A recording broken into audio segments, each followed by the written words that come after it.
Ryan Butcher just walked up to the most dangerous man alive, looked him dead in the eyes, and asked him straight, "Did you rape my mom?"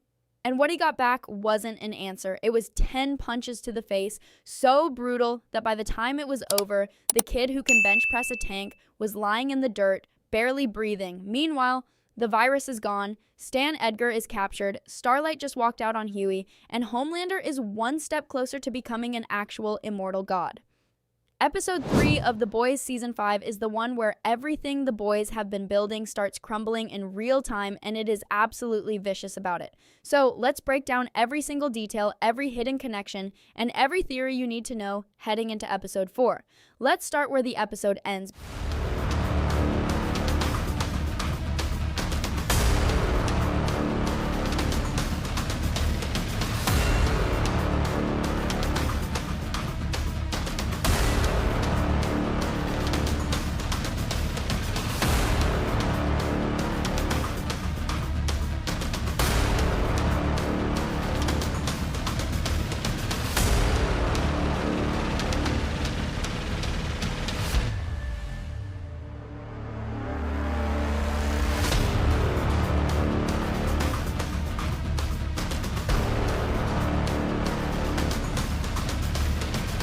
Because the confrontation between Ryan and Homelander at Planet Vought, which is currently being rebranded into Planet Homelander, because of course it is the emotional gut punch this entire episode has been building toward. And the location is not an accident. This is the exact same place where Homelander tried to play dad back in Season 2, buying Ryan a hot dog and pretending to be a normal father.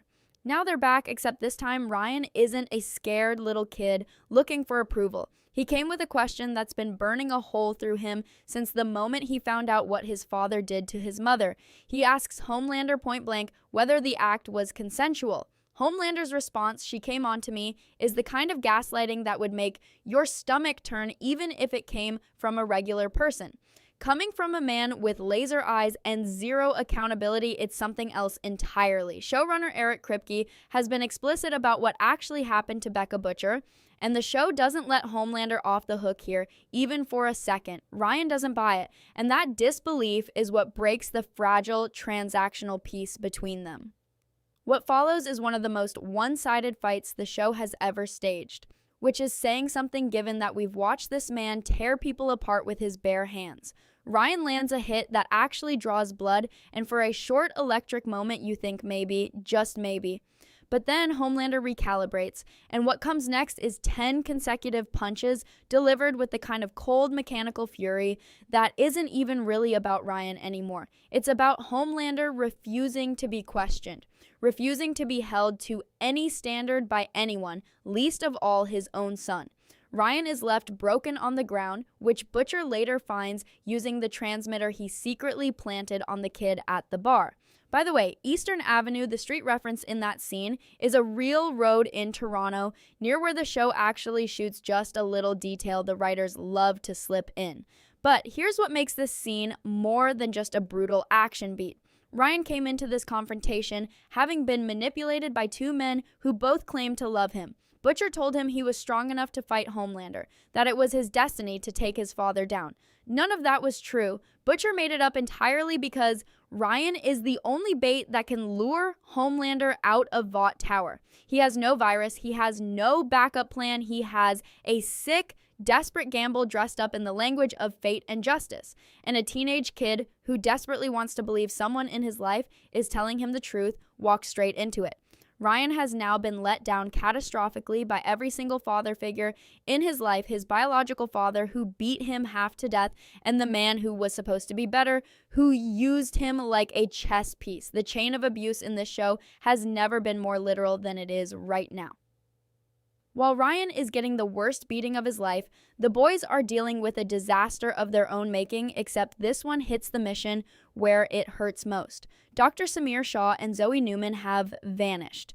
And worse than that, the virus is destroyed, gone. The one weapon capable of killing Homelander, the thing the boys have been engineering, protecting, and betting everything on is Ash. Here's how it happened. Zoe had stowed herself away in Frenchie and Kimiko's van, and when she got to Butcher's hideout, she found her father, the man she believed was dead, Translucent, the invisible soup, and former member of the Seven who was killed by Huey back in Season 1, has apparently been living under the radar, hidden and kept alive by Stan Edgar. And Zoe, who has already watched her mother get ripped apart by Butcher, is not exactly in a forgiving headspace. She tells her father the truth about what really happened to Victoria Newman. It wasn't Homelander, it was Butcher. And that's all it takes. The two of them destroy every trace of the virus together. Kimiko watches it happen and does nothing to stop it because she knows what it is to grow up without both parents. And for all her toughness, she's not going to take that from a girl who's already lost everything once. This leaves the boys in an almost impossibly bad position. Frenchie could theoretically synthesize more of the compound, but that takes time, and as Ryan says, before he goes off to do something reckless and nearly fatal, time is the one thing they don't have, because Homelander is actively hunting for V1, and if he gets it first, the virus becomes worthless. V1, the original and 10 times more potent version of Compound 5 created by Frederick Vought in the 1940s, is what makes Soldier Boy immune to the soup-killing pathogen. According to Sister Sage, only 5 soups ever received this original formula: Soldier Boy, Private Bite, Bombsight, Torpedo, and Stormfront, back when she was still going by the name Soup Liberty. Homelander was not born with V1. It doesn't pass genetically from parent to child, but if he can acquire it or replicate it, the virus threat disappears entirely, and Homelander becomes not just the most powerful man alive, but potentially an immortal one. The episode also gives us some important science through Dr. Shaw, who explains that the receptors of V1 simply won't connect with those of the virus, which is why those 5 original soups survived. For anyone with standard Compound 5, it's a death sentence. For anyone with V1, it bounces right off. This makes the race for V1 a binary winner-take-all situation. The boys get it, they adapt the virus, and maybe stand a chance. Homelander gets it, the game is over. No contingency, no plan B. Just Homelander, immortal and untouchable, doing whatever Angel Madeline Stillwell tells him to do with the non-believers, which, if the episode's hallucination sequences are anything to go on, involves a whole lot of blood. Speaking of those hallucinations, Homelander's mental state in this episode is somewhere between a panic attack and a full religious breakdown, and the show uses the camera and lighting brilliantly to put you inside his head without ever letting you feel comfortable there. The flashes from the press cameras at Soldier Boy's big Patriot ceremony mirror the bright lights Homelander experienced at A-Train's funeral, and layered underneath all of it is a woman's voice, soft and maternal, whispering, "My poor sweet boy." That voice belongs to Madeline Stillwell, former senior vice president of hero management at Vought, the woman who was the closest thing to a mother Homelander ever had, right up until he killed her after finding out she'd been lying to him about Becca Butcher and his son.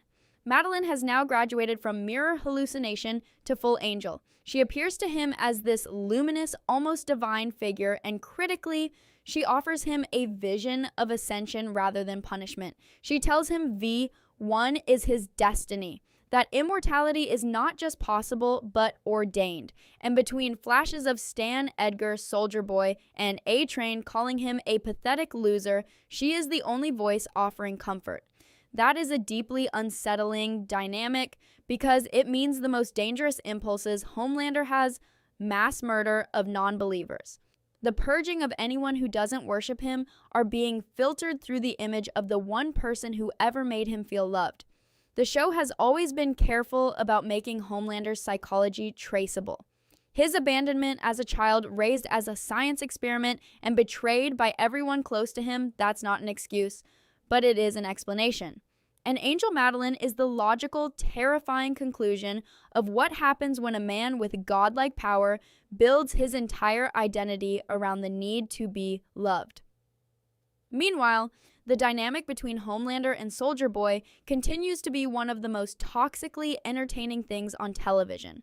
Soldier Boy has absolutely zero patience for his son's Messiah complex, and the gray pubic hair callback where Soldier Boy tells Homelander to put some "just for men" on it is the kind of emasculating dismissal that Homelander clearly cannot handle. There's a fascinating power struggle here. Soldier Boy doesn't age. His V1 makes him biologically immortal already.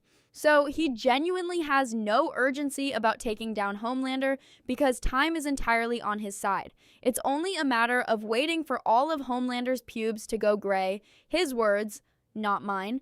But Firecracker is making her own moves in the background, and it's clear she thinks getting pregnant by Soldier Boy would be one hell of a play. She tells him she's never seen Homelander look at anyone the way he looks at his father, and whether that lands as manipulation or genuine observation, it seems to get through because for the first time there's a flicker of something in Soldier Boy that might actually be paternal instinct rather than contempt. Now let's talk about the Stan Edgar operation, because this is where episode 3 stages its most complicated and chaotic action sequence and where several character threads collide with genuinely brutal consequences. The boys have arranged a meeting with VA's former CEO through Marie Moreau, and descending into his underground bunker, which we briefly glimpsed in Gen 5, they find something unexpected. Maverick, son of Translucent, a soup who's been told his entire life that Homelander killed his father, and who has been quietly working alongside Stan and Zoe and Marie in what increasingly looks like Stan grooming an entirely new generation of soups to reclaim control of Vought the moment the current regime collapses, because that's Stan Edgar. He doesn't panic, he doesn't flee, he calculates, even now. Huey tries to talk Maverick down from the revenge spiral, which feels almost funny given that Huey himself killed his own father in Season 4 after his mom secretly injected him with Compound 5 and left him as a dementia-ridden soup. But Huey means it. He genuinely wants Maverick to live his life, see his girlfriend Sloane the alpaca, briefly seen in Gen V, and step off the path that the boys have all been on. The problem is that Dognot's advanced sense of smell gives Maverick away before the plan can work, and in that one exposed moment of vulnerability, Maverick finds out the truth. It wasn't Homelander who killed his dad, it was Huey, the boys, and that's all it takes for him to hand over the bunker code. With the bunker breached, Stan makes his escape only to get tackled by Black Noir, which is when things get genuinely weird and complicated.